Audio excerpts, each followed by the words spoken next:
Despite the fact that modern cars are significantly more reliable, there are still things you should be checking before you go on a long journey.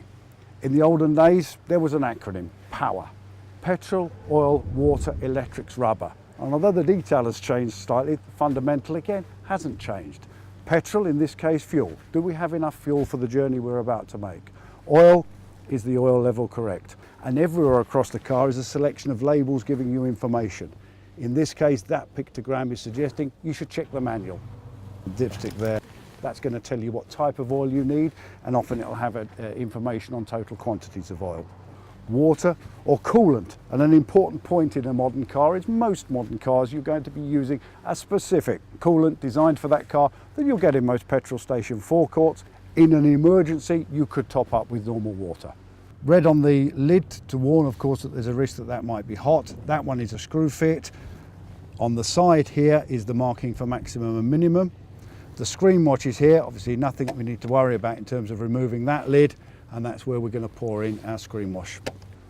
Electrics. We're not looking at the major electrics, and on a modern car with the types of fan belt we see these days, we don't take spare fan belts on journeys anymore. However, the rest of the electrics of the car do need to be checked, and by that generally we mean lights. Indicators, brake lights, headlights.